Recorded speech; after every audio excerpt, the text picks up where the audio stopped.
but we are seeing people who are coming here in a crisis situation and looking for relief from that, and then finding themselves pretty much being made prisoners in these direct provision centres. There are children who get here to these shores and never leave those centres, and then they age out of the system, and then they're just left to fend for themselves. There's so much that is wrong within that system, and I think someday we will be talking about it the way we talked about the mother and baby homes.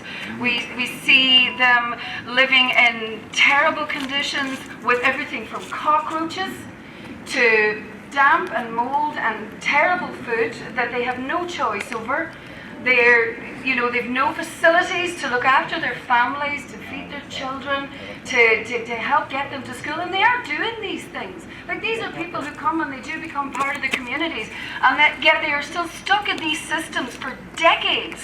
Like a few years would be bad enough, but decades of their life being on hold, and anybody who's homeless who knows this as well.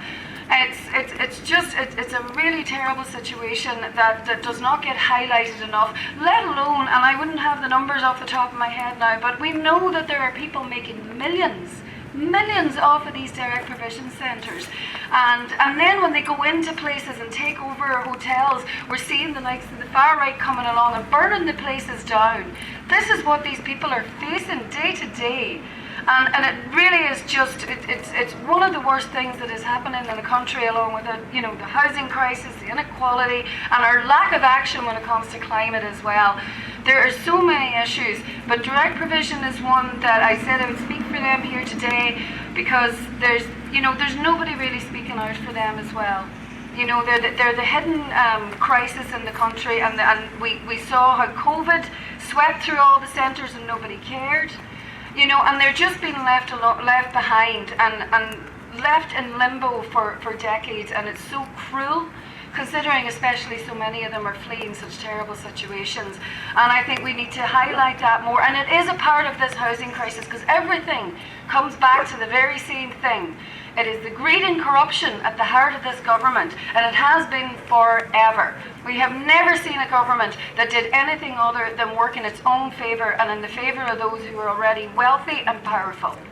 And that is something that has to stop. Everybody who's got up here today has all pointed to that is the very heart of the problem. We need not just new people in government, we need to actually shape a government that works for everybody. We need to see things that work for us for years to come, instead of lining the pockets of a few people. That is going on far too long. And we see it in every aspect of our lives, from our working lives to these poor people in direct provision that come in here.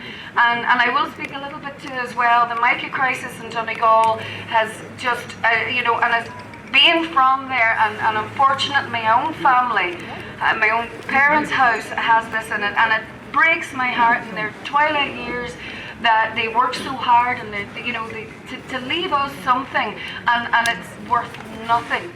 And it's just heartbreaking. And they're not even the worst. There are people living in houses that are in such a bad state that I honestly think that we are going to see somebody either get seriously hurt or die before they do anything about that. And I think Patrick was right. I don't know if anybody saw or chat with the campaigners from there.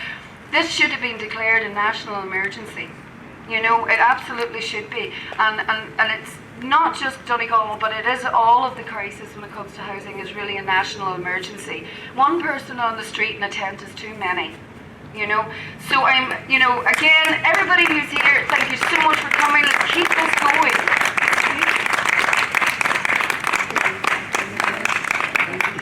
Thank you. We'll put on a bit of music now for long.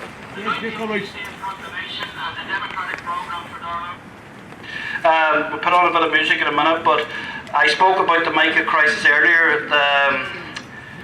The lad leading the Mica crisis, Paddy Diver from Donegal, he's actually at Croke Park delivering leaflets at the minute. He's going to be here at 6 o'clock.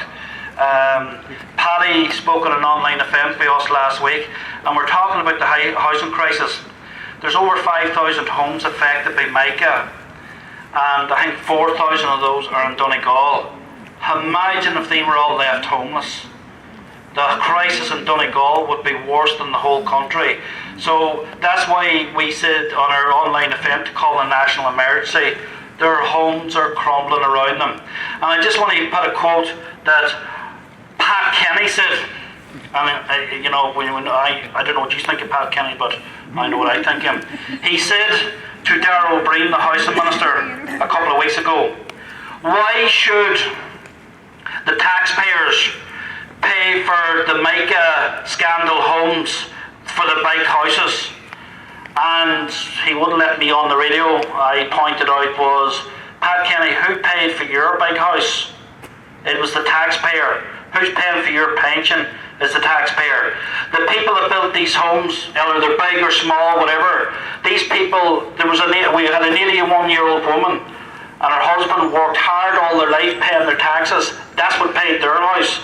They didn't expect their house to crumble down around them. So Pat Kenny, also the same Pat Kenny, the parasite that tried to sue his old age neighbour for a bit of land. He tried to squat, and he lost in court.